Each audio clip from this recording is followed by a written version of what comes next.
everyone, and welcome to Marketing and Sales Over Cocktails, the weekly podcast that helps you grow your business, improve your life, and enjoy yourself along the way. I'm your host, Alan Langer, and every week we try to bring you the best thought leaders, the best business leaders, and the best minds out there to help you succeed in business and in life. So sit back, relax, grab your pad, your pen, and your favorite beverage, and enjoy the next episode of Marketing and Sales Over Cocktails.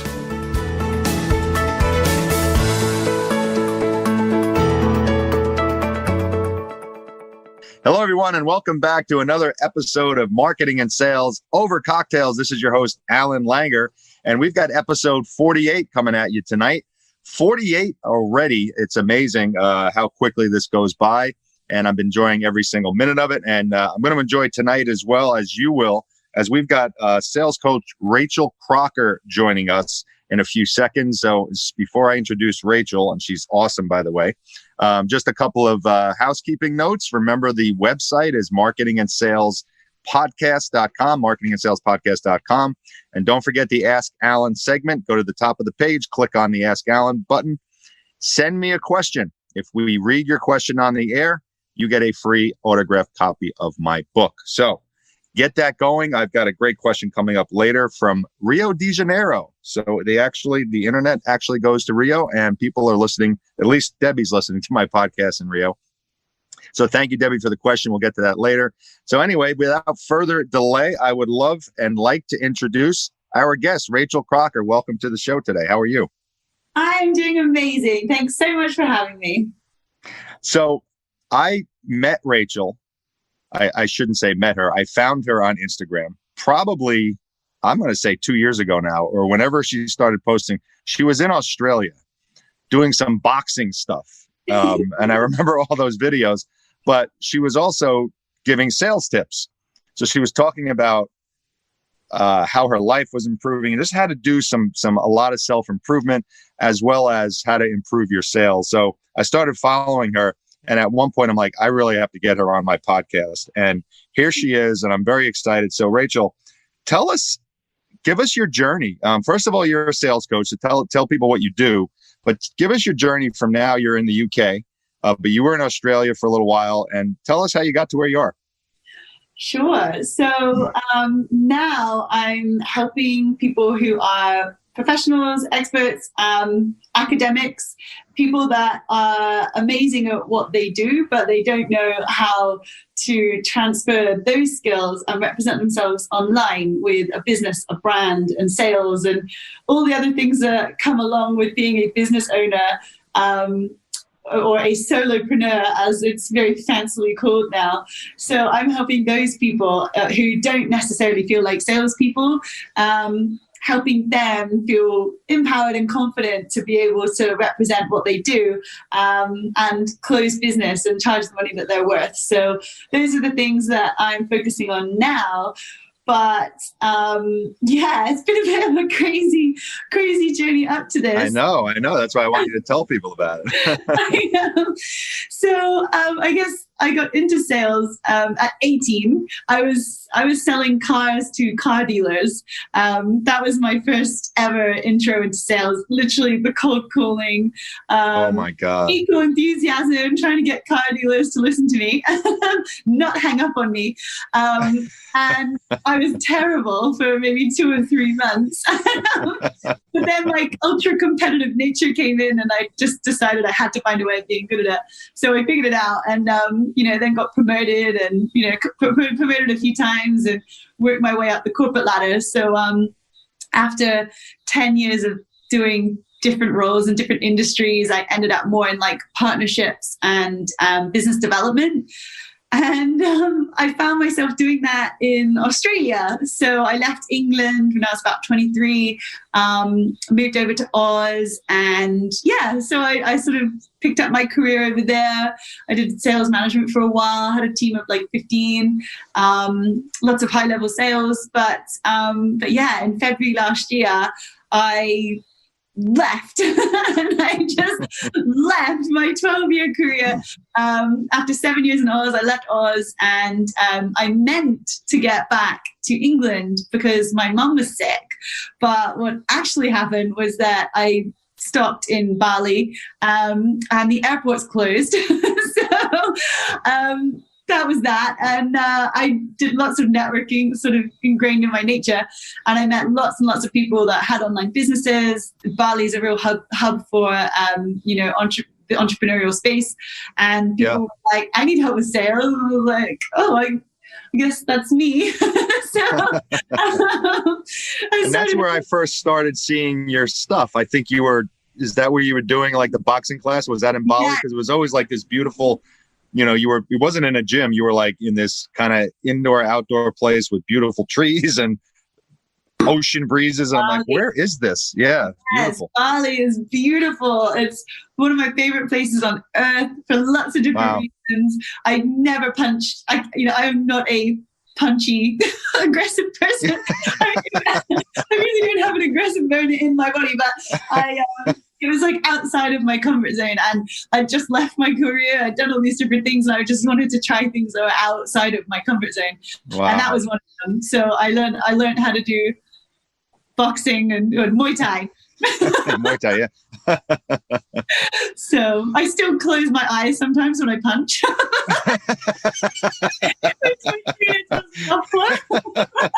That's awesome.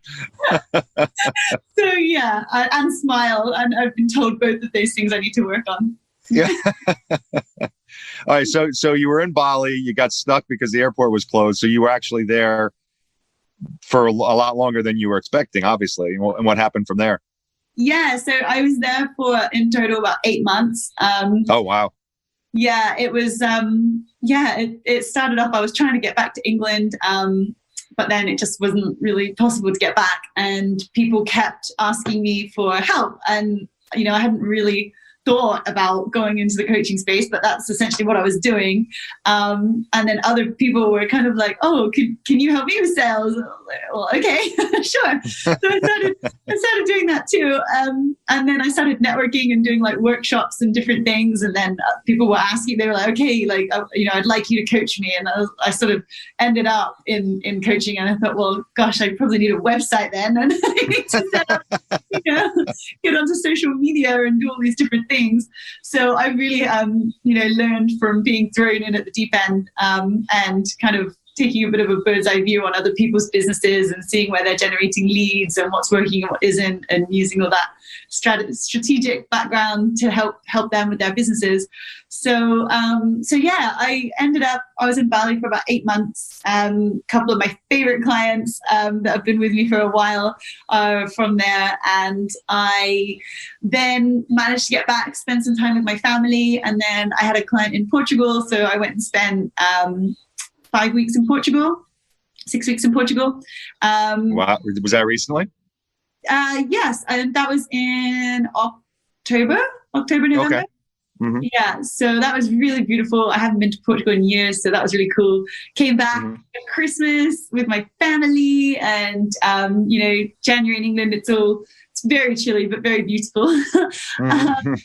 So yeah, I've just been, it's been a real whirlwind of a year, to be honest. So are you settled now? Like, are you going to be in the UK for a while, or you still have your wanderlust wings on? I think, I don't know, like for yourself, I know that you have a sales background, as like a big sales kind of corporate background. I don't know what your setup was like there, but for me, being full-time employed, I really felt the constraints of, lack of flexibility, and this was before COVID. So I was from England. You get a limited number of days per year that you can actually be away, and when you factor in 29-hour flight and jet lag, it was leaving me with really very little time with my family, who are awesome. I'm so lucky. I've got comedians as family and people that are just amazing, inspiring people.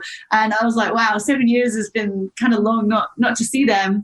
So even though it all kind of happened really fast, my goal, what I'm working towards, is to have summers in England and winters continuing on this kind of nomadic freedom spree I'm on. There's so many more places I want to see, and if I can still serve clients the way that I'm serving them through online, through Zoom, and supporting them that way from somewhere beautiful, then that's my goal. That's what I'm working on now. Well, you know what? I think one of the, there's a lot of, as awful as the pandemic has been, there's a lot of positives that have come out of it. And I think one of them has been how the world has opened up to so many people. Like, Yeah. I don't know if I've ever would have gotten on a Zoom or tried to contact you without the pandemic. The pandemic turned me into what I am today because I had to completely pivot. There's the COVID word pivot, but I had to reinvent my entire business to online and stuff. So, but now I have friends in Trinidad and Tobago and Cool. many UK friends now, and that never would have happened before COVID. So, and you're right, you can take your business now. You don't need a brick and mortar office. You're go anywhere you want and have your coaching business. It's amazing. Yeah, it is amazing actually. And I realize, I don't know about you, like when I think back to like being on the phones or like meeting people face to face, like I feel that with like Zoom, it takes quite a lot of your presence, like it's a lot of energy to really show up to someone for an hour or 90 minutes or whatever it is and give them your full undivided attention. You've got video, you've got everything. Yeah. It is quite intense. And, being on like the phones before, like it wasn't, I don't know whether that was easier or like whatever, or, go and meet someone for coffee. Like I do think that Zoom, if you to really powerfully show up and give that person, everything for that hour or 90 minutes is, on both sides, it does take a lot. But yeah. It's still very powerful. There's obviously ways of doing it really well, but yeah, it is really powerful, and I think it's still, it's still an amazing impact for people. You don't need to be face to face. Like I still love face to face, and I hope that I still get to do lots of networking in the future. But right, yeah, I am enjoying the Zoom as well. Yeah, absolutely. So before we get into how you can help people, because I want some tips from you, I totally forgot. You have a glass of wine because you are 5 hours ahead of me.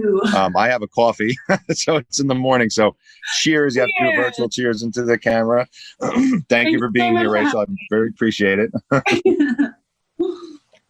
All right. So the one thing I've always loved about you is you're always very positive and you have this amazing energy about you, which I'm sure that's what makes you part of what you're successful. But so you coach. Do you specifically coach people that have like want to make a career transition and try to get their stuff online? Are you kind of like direct, someone says, I just need sales help, or someone comes to you and says, I need everything. Like what do you actually, what are the most things that you're helping people with? So what I found really interesting about the online space is that when someone identifies that they have a sales problem, often it's, they come to me and they're like, I need help with sales. But that actually can mean lots of different things. Like sometimes it's that the branding's not quite right, or the messaging's not quite right, or they don't have the right strategy in place or structure. So sales can mean so many different things. I love the things I love to help people with is to get really clear on, what is it that they want to help people with? How do you want to show up? How do you want to showcase that expertise? What do we need to do to be winning you the types of clients that you want to be attracting consistently? So that's what I like to do. I initially intended to help people specifically with their calls, because ultimately, whether you're running ads or whether you're doing networking or whatever, however it is that you're generating your business, typically it ends with a phone call or a Zoom call, and you still need to close the client. So I initially set out to really help people with that. But through my branding, and I think because I'm sharing quite a lot about like the journey as well, there's a lot of people that are coming to me that have a professional background, and they're sort of in these like, I know that I want to do coaching, I know that I want to represent myself online, I just kind of am at this early stage.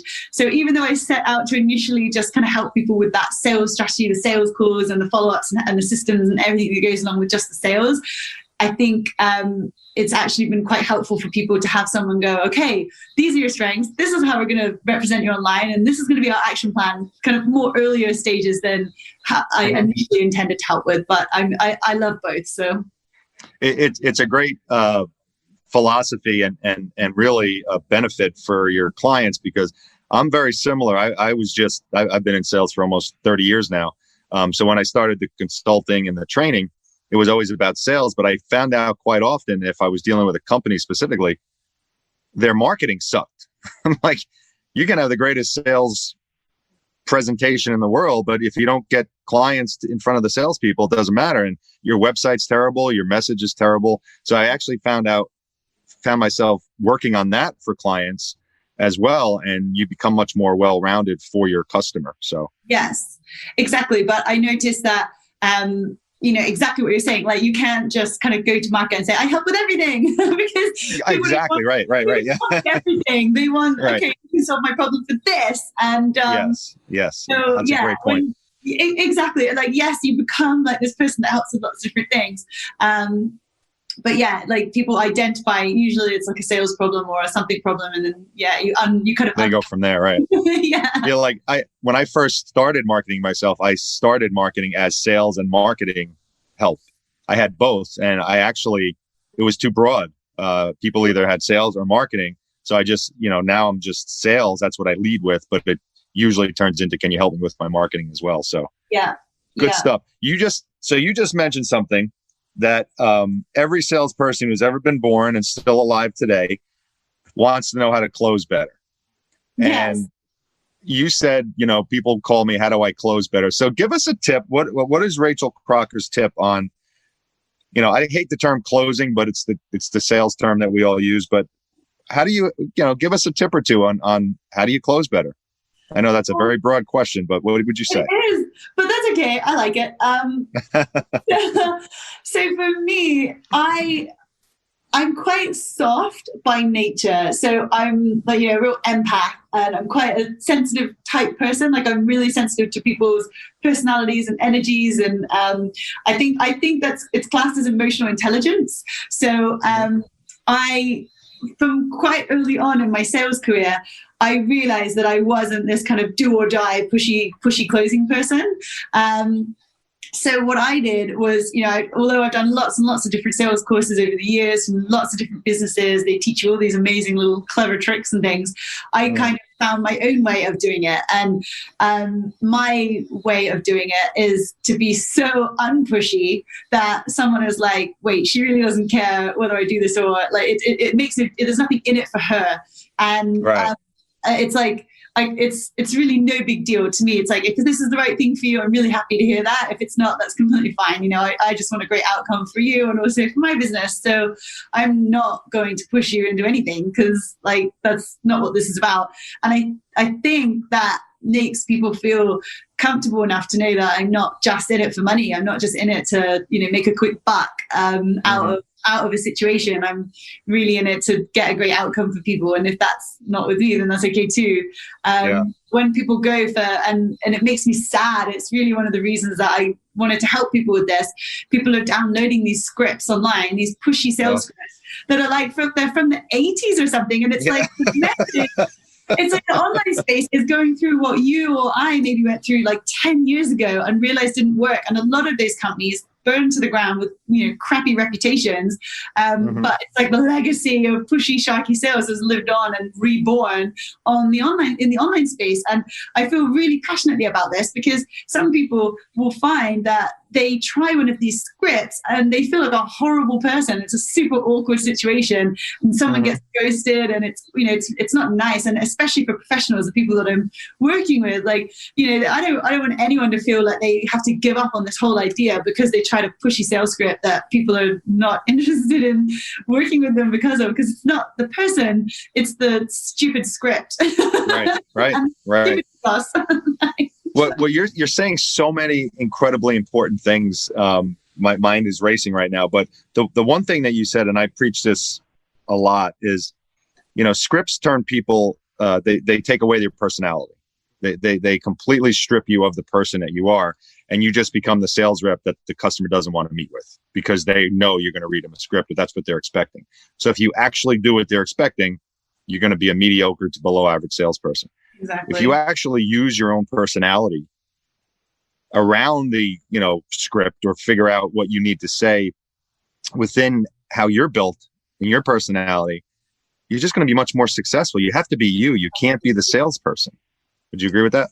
Couldn't agree more. And I say it a lot in my content, is like, there's like a one-liner, build rapport at the top of these sales scripts, and then they just like move on to like asking you how to do with those questions. And I'm like, why are we ignoring the fact that this is actually the most important part? Because if you don't build rapport and you don't use your personality, or you just ask like one thing about like, oh, having a good day, yeah, great, and then okay, I want to ask you loads of questions, people are never going to connect with you, and it's just such an important part that people skip over. And I really agree. It's one of those things. If you're going to learn anything about sales, just learn that connection with someone is probably more important than anything else, because then they're going to open up to you about what's really going on. And if you just follow the script, and you might be asking the right questions, but they don't trust you, so they're not going to give you the real pain or the real challenge. Right. That takes trust. Like, you're not going to just say, oh, these are all my business problems. It's just not. Yeah, it's just not going to happen. And people's walls go up.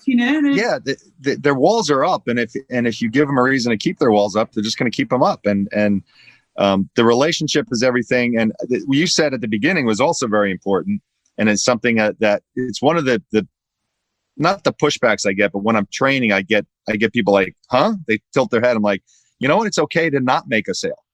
It's actually okay to not sell your product if the customer doesn't need it or it's not the right fit. You're not there to make a sale all the time. You're just not.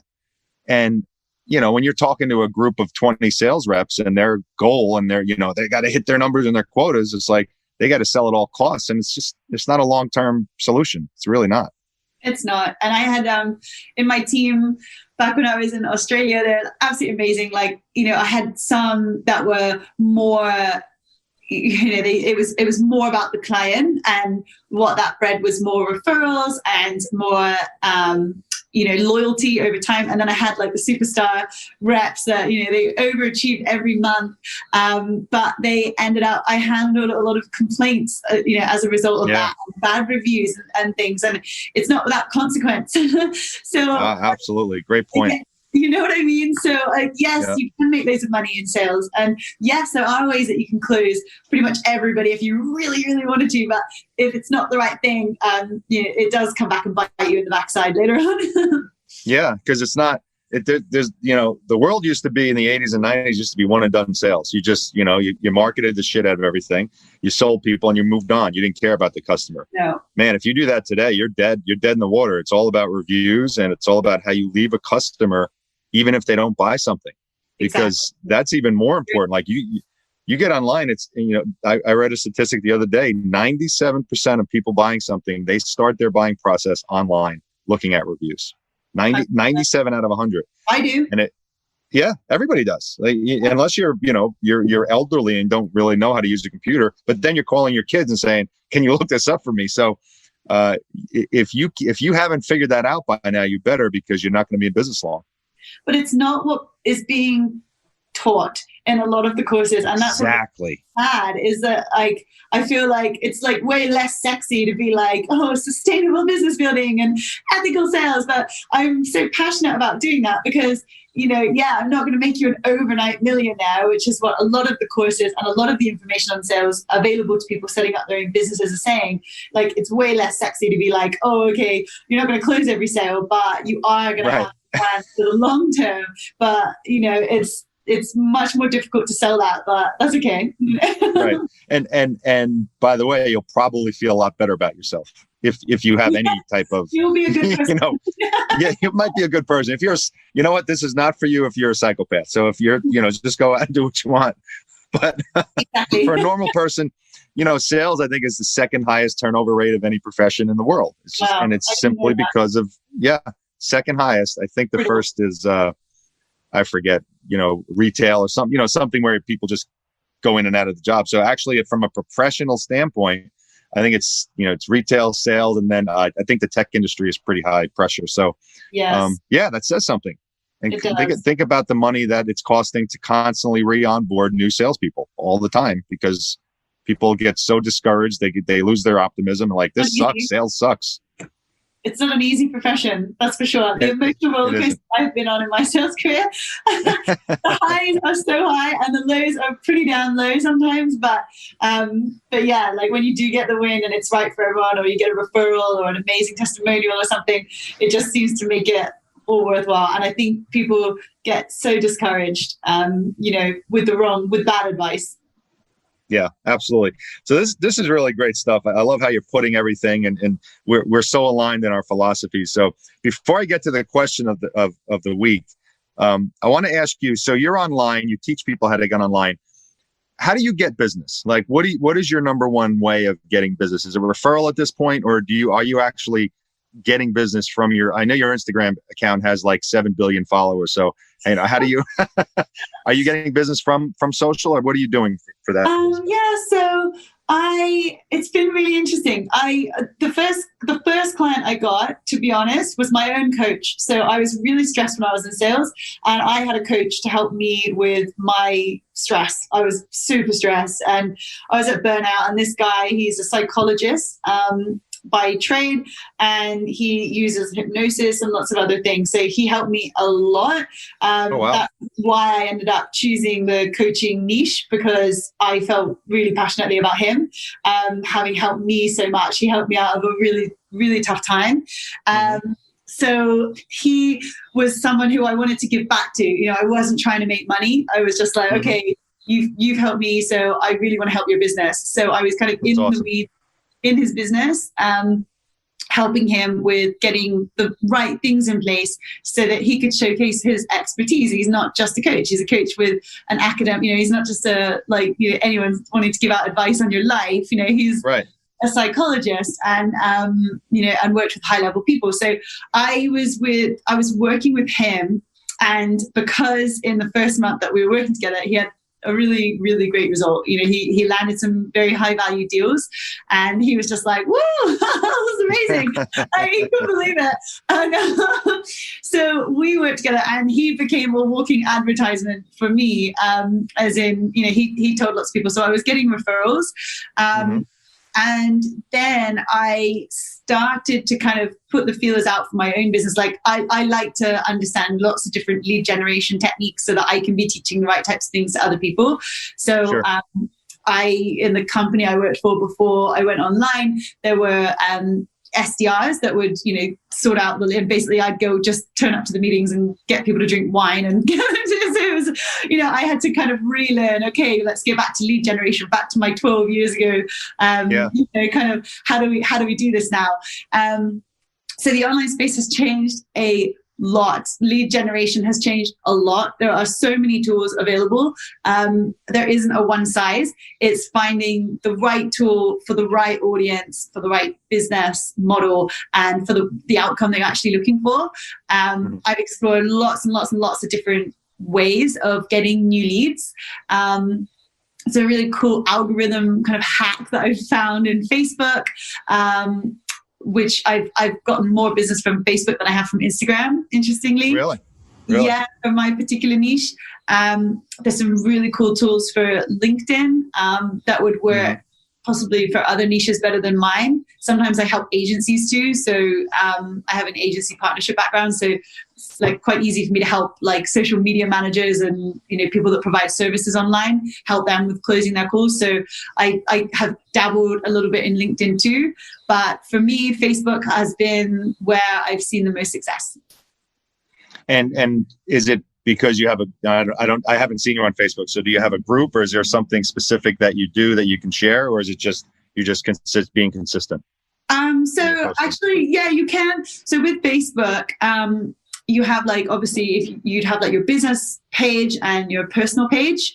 And I found that through doing the right kinds of behaviors, Facebook rewards you quite well. So if you're giving value and you're not just using cookie cutter approaches like copy paste posts or scripts or things like that, I was just sharing the things that were going on, sharing some sales tips, sharing some good content. My Facebook personal page performed much better than my Facebook business page. So I kind of honed in on that, and I kept doing that. And Facebook's very clever, so it knows the types of people that you enjoy engaging with and enjoy engaging with your content, and it actually rewards you over time. So that has worked really well for me. You can use your personal page and your business page to complement each other. But do you post mostly on your personal page and then just mirror it on your business page? I do both, actually. Probably the business page. I didn't have a business page for a while. I used just my personal page.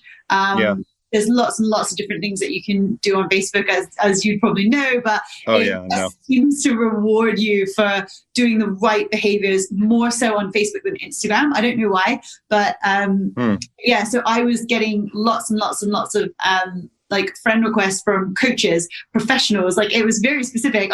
People were finding my stuff more so through my personal Facebook than through my business Facebook. So interesting. Yeah, I don't know why, but it did, and I successfully secured clients there, as have my clients. It's not for everyone though, and that's why I say, like, there's so many different ways to get leads.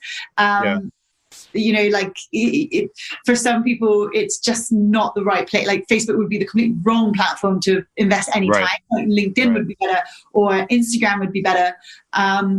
But ultimately, the skills that you really need are to be comfortable with what your message is. Like, why are you doing it? Is like the first thing I work out with people. Like, what is this for? Because if it doesn't form any part of your strategy and you're just posting willy-nilly or for the sake of it, like, there's absolutely no point.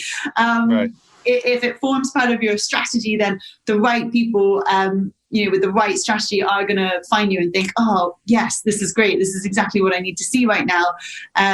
So having a strategy, being comfortable with direct messaging, like why, what to say and how to, veer that conversation to a call, and then having the call strategy as well. So getting confident with those skills is super helpful. Wow. Great stuff. All right. It is time for the Ask Alan segment of the podcast. How's your wine, by the way? Is it good? Lovely. I haven't had white wine in ages. That's really nice. I'm glad I could force you into having a glass of wine. All right. Our question today, this is really cool, comes from a woman named Debbie from Rio de Janeiro. And she asks, it's actually a very simple, but I think a incredibly important, strong question, because she says, I am a young sales rep for a startup. It doesn't say what the startup is, but I'm a young sales rep for a startup. What would you say the top 3 sales skills I should focus on right now as I start my career? Great question, Debbie. How would you answer that, Rachel? Debbie, I think that's a fabulous question. And I think that the most important thing is to work on your rapport building skills. So just getting comfortable with, like, okay, like, how do I want to connect with people? You can find your own groove of sales. It doesn't have to be a hi, my name is, and then go into like launch mode of, the sales script and sticking to that. It can be, okay, I like to have a bit of a laugh with people and, like, make someone, like, be happy that they had an interaction with me. And if that's your thing, kind of being really comfortable that that's your thing. If it is that you really enjoy being really professional and, you want to present yourself as an uber professional, then, really owning that, and, whatever your thing is, really embracing that part of your personality and confidently presenting that to whoever it is that you're talking to. That would be number one. The second would probably be rapport. And so I found that through using lots of scripts and doing lots of different training and everything else, that I threw all of that out the window and figured out the 5 things that I need from an interaction, a call or whatever, to be able to assess if this person, I can actually help them. So I always just had in my head, I was like, this is the thing, whether it be like time frame, budget, outcome, whatever, like these 5 things that I need to know. Doesn't matter how this comes out. It could be that it's a really personable, conversation. It could be that we're having a laugh or whatever, and then it just kind of drops into conversation, or it could be really professional and they prefer it to be really structured, or, whatever it may be. I just know that I need these 5 things. And I think that just helps give you a little bit of confidence. It's like, as long as I come out with these things that I need to know, it doesn't really matter how I obtain that information. I think that really simplified it for me. That's a good one. Practicing uber resilience. Like, it's okay if it doesn't work out or it doesn't go well. It's a really difficult skill to master, is to just be able to dust it off and go, okay, that sucked. Just move on. Yeah, that might be the most important one. Yep. Have some thick skin, because everyone's not going to say yes. That's right. And some people are just mean. Yeah, they are. They're just mean people in the world. That's right. Well, those are three great points. I would add here's how I would answer the question. I'll give one tip, because Rachel already gave three. But one of the biggest mistakes that I see reps make, especially young reps, is they want to make the sale so bad that they just lead with the product or the service. They don't lead with the problem that they solve. So they walk right in and, let's say they sell a widget and they just start talking about their widget without finding out what the customer's needs, or does the customer actually even need a widget? The famous line, "Sell me this pen." Well, the first question is, do you actually need a pen? Is this the right customer in front of me? So the best way to approach a customer is not with your product, but find out what their problem is first. And then you become the solution, or the product or service becomes the solution to that problem. If you start with the product without listening to the customer, you're dead in the water. And that's what most sales reps do. So that would be my point, or my piece of advice, Debbie.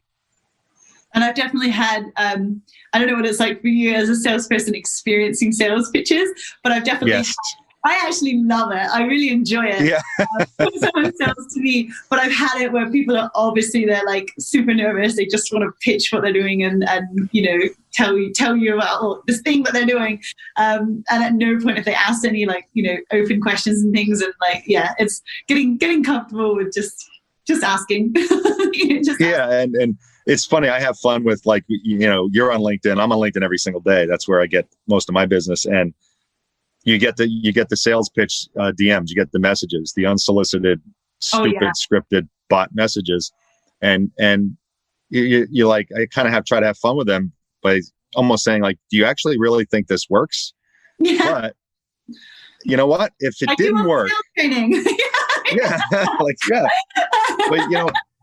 but people why do they send these all the time? I'm well, it has a 1.8% success rate. So they're just going to keep doing it because they think 1.8% is successful. They're not thinking about how many people they're pissing off. The other 99% are mad. So, but they don't think about that. Yeah. So it's crazy. Well, this has been great, Rachel. I could talk to you all day actually about sales. You're really refreshing, and I love your energy. And this is really good stuff. So, I always end by asking if there's one thing you want to end with, or one piece of advice you want to give to a salesperson, or even a solopreneur, or anyone. What would that be? My one piece of advice for someone who is nervous about sales, they're nervous about whether it be pitching or presenting their price or their expertise or charging what they're worth, would be just feel comfortable and confident that you are providing a solution to a problem, and that it's actually your responsibility as a business owner, solopreneur, service provider, whatever it is that you may be, to help that person understand the value that you bring. And that's really what the sale is about, is that you're helping that person see that you are the right solution or not for them, and be really comfortable. That's an important role. And it's, you really do have a responsibility, because if you are the best person to help them, then you're not helping them by being nervous to present your price or your solution in that way, because they're going to go to someone who's not as good as you and probably pay more money, and they may care less. So you actually have a responsibility to have that conversation and to ask those right questions and brush up on your sales skills and feel comfortable doing it. Because if you really are the right solution for that person and you really do care, then it's an important role that you're playing in that conversation. That is some best advice. Bottle that, write it down, pause this, rewind it, listen to it again. That's amazing advice right there.